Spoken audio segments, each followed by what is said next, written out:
ముఖ్యమంత్రిగా రేవంత్ రెడ్డి గారి పనితీరు ఇచ్చిన హామీల గురించి కానివ్వండి, లేకపోతే ఆయన మాట్లాడే విధానం గురించి విమర్శలు ప్రతి విమర్శలు వస్తూనే ఉన్నాయి. ఎస్పెషల్ ఆయన అంటే యూస్ చేసే భాష గురించి, లాంగ్వేజ్ గురించి వస్తుంది కాబట్టి దాని గురించి ఏం చెప్తారు?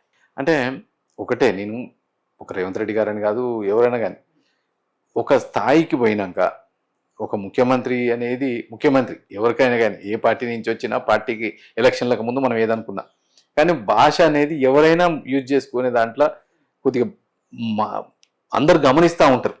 రేపు నువ్వు అనేటోడు ఒక ఎగ్జాంపుల్ కాకూడదు మనం మాట్లాడటానికి. అందుకనే బీజేపీలో కిషన్ రెడ్డి గారు క్లియర్గా చెప్పిండ్రు, మీరు వాళ్ళని తిట్టుకోవటం, వీళ్ళు ఇంకొకరిని తిట్టుకోవటం, ఈ తిట్టుకోవటం వల్ల సమస్యలు పరిష్కారం కావు. మీరు కొద్దిగా ఆ భాషను వాడటం తప్పించి వీళ్ళు ఏంటంటే సమస్యను పక్కదారి పట్టించడానికి, దీన్ని చర్చని వేరే దాన్ని మేము మళ్ళించడానికి భాష మాట్లాడుతున్నారు అనుకుంటున్నాను నేను.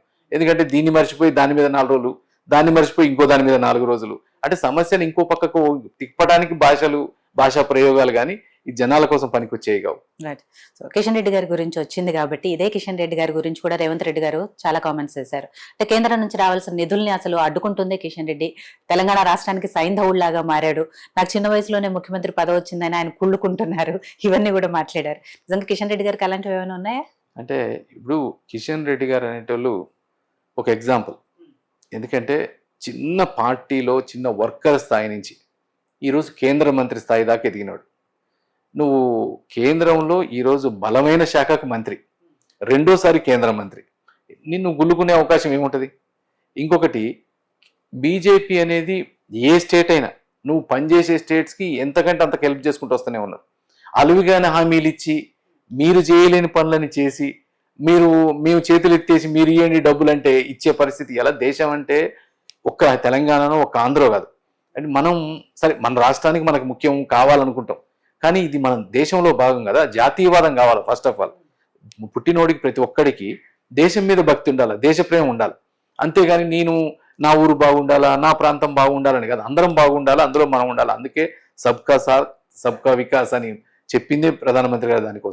దానికోసం మీరు అలివిగానే హామీలు ఇచ్చి మీరు చేయలేని పనులని చేసి, ఇక సరే మోడీ గారిని అనలేము, అమిత్ షా గారిని అనలేము, దగ్గర నుండి కిషన్ రెడ్డి గారిని అంటే ఏం కాదు కదా అని అంటా ఉన్నారు, కానీ ఆ విషయం వాళ్ళకు కూడా తెలుసు.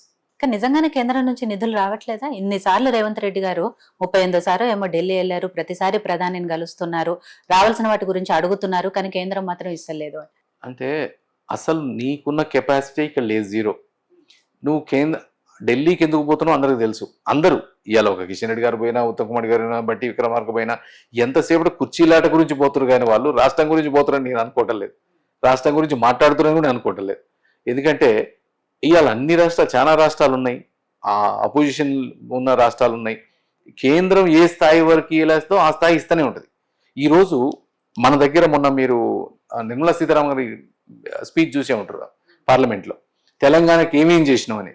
ఈరోజు మీరు తెలంగాణలో ఏ మూలకు పోయినా రోడ్లు ఎట్లున్నాయి కానీ అంటే హైవేలు మీరు చూసే ఉంటారు. ఎన్ని కొత్త హైవేలు వచ్చినాయి, ఎన్ని ఔటర్ రింగ్ రోడ్లు వచ్చినాయి, ఒక్కొక్కటి ఎక్కడికైనా బైపాస్లు వచ్చినాయి. అంటే ఇవన్నీ వేసింది ఎవరు? కేంద్ర ప్రభుత్వం. ఈరోజు ఉచిత బియ్యం నువ్వు అనుకోని గొప్పగా చెప్పుకున్న ఉచిత బియ్యం ఇచ్చింది ఎవరు? కేంద్ర ప్రభుత్వం.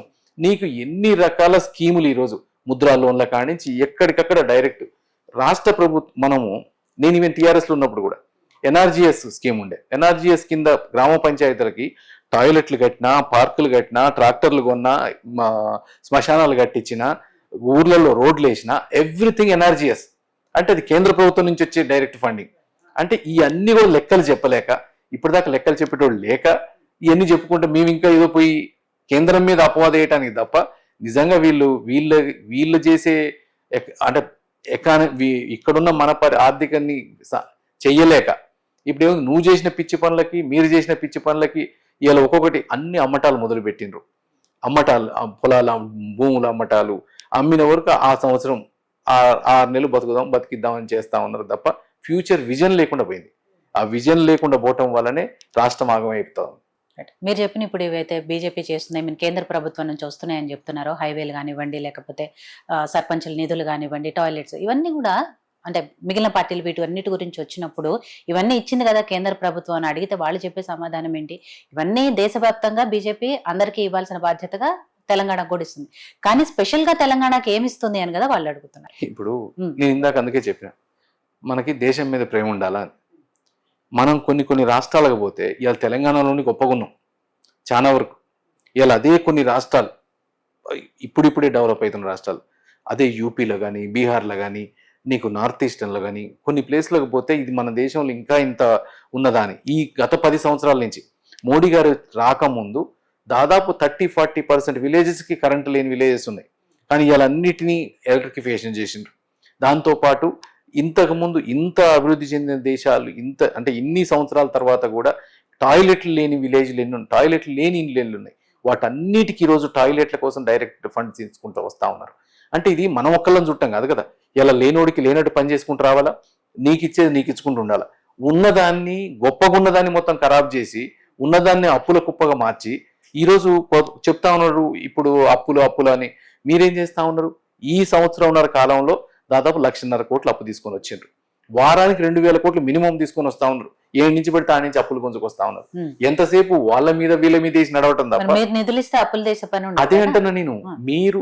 మీకు మేనేజ్ చేయడం తెలియక ఉన్న వాటిని నాగం చేసి ఏది లేక మీరు ఏం పని చేయట్లేదు జనం అడుగుతారు కాబట్టి కేంద్రం మీద వేయటం తప్ప ఇవాళ అసలు ఎవరి మీద ఆధారపడాల్సిన అవసరం లేదు. హైదరాబాద్ ఒకప్పుడు హైదరాబాద్ పాజిటివ్ ఉన్నదాన్ని మీరు నెగిటివ్ లో పట్టుకొచ్చిండ్రు.